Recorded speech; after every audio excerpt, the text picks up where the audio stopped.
Hey everyone, this is Ryder from Skip. I hope you're doing well. It's Friday, November 13th. I have a very quick video update on the latest stimulus talks coming from Pelosi and Schumer, and hope that there may be some agreement coming up next week or the week after. I'm going to talk about that and when specifically we might expect a signing by the president. Would Trump sign it or would Biden sign it?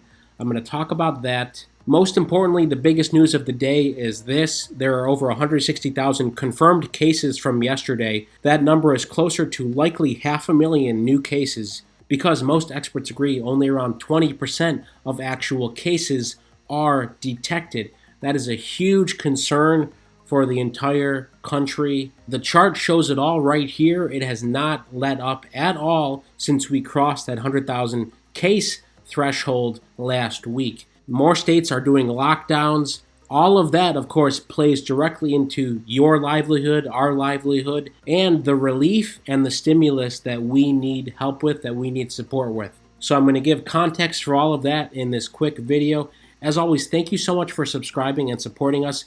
We are still giving away all of our YouTube revenue to subscribers of this channel and folks who have downloaded our free app. So if you haven't yet, go to the App Store or Google Play, find Hello Skip, and download it. It's free. It takes a few seconds. The links are right at the top of the description as well. All of these videos and blog posts and daily updates on the critical information that you need to know are all in the free app. It's our latest effort to help more and more people. And if you've already downloaded the app, please share with a friend. I'm sure they'll thank you for it, all of the great content and videos that are on the app. And of course, they'll be entered into our giveaways as well. You know, I'm going to talk about this first from Bloomberg News.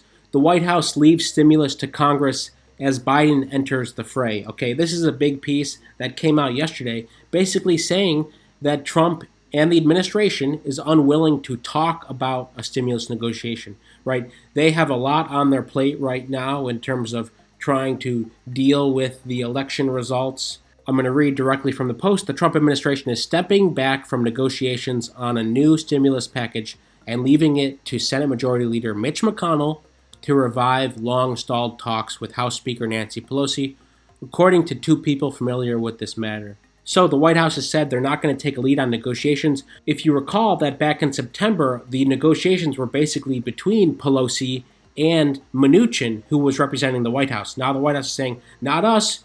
Pelosi, Schumer, talk to Mitch McConnell. That's what they're saying. So with the Trump officials retreating, President-elect Joe Biden talked with Pelosi and Schumer yesterday about the, quote, urgent need for Congress to provide resources to deal with the pandemic, including aid to state and local governments before the end of the year. Before the end of the year is so important. Millions of you are at risk of losing unemployment and not being able to pay rent on time and potentially getting evicted. That's a very scary thought, especially as we break so many COVID records and states are starting to seriously lock down like they did back in March of this year. This also came out yesterday that McConnell has rejected the larger package from the Democrats again.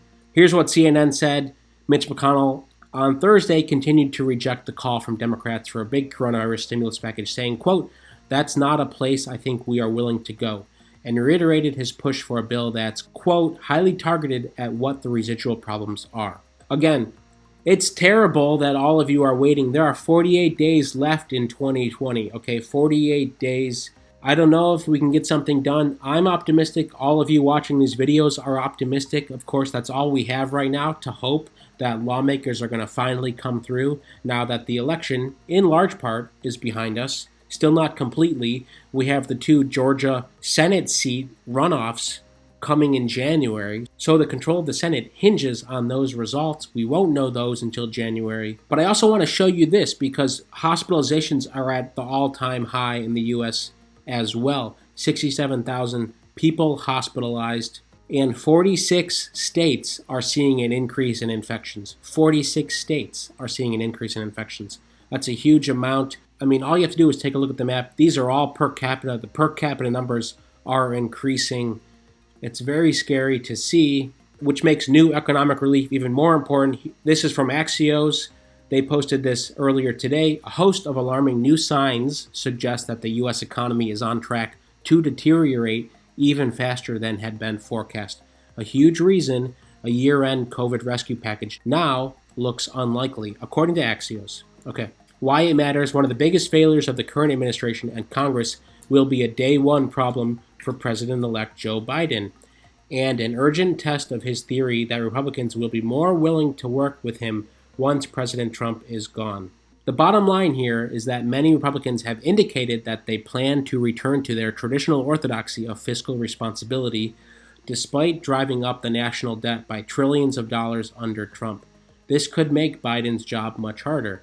But on the plus side, as we know, lawmakers will no longer be held hostage by the politics of an upcoming election. We know that's why nothing got done these past 3 months. I said it, I think, as early as end of July when the unemployment boost wasn't extended. I said, I predict there probably won't be anything before the election because it's all politics until then. So the upside is that maybe most of those politics are over and we can focus on uniting the country and getting the country a relief package that it needs. By the way, quick question I'd love to hear in the comments. Do you plan on traveling out of town for Thanksgiving? This is a huge question. There's a lot of fear that, of course, with cases moving around the country, this case count will only get worse around Thanksgiving as families meet and intermingle and then go back to wherever they came. So leave in the comments. I'd love to hear if you are staying put, doing a small thing with close family, or if you are traveling somewhere for Thanksgiving, and how you're feeling about that in general, and of course how you're feeling about the state of the stimulus package. You can check out the latest posts on our blog. We will be posting all weekend long too, including the usual daily pandemic updates. We email about those. Check out our blog to learn more, and of course download our free app on the App Store. Take a look at the links in the descriptions to be entered to next week's giveaway. Meanwhile, have a good weekend, stay well, and stay healthy, and we'll see you tomorrow.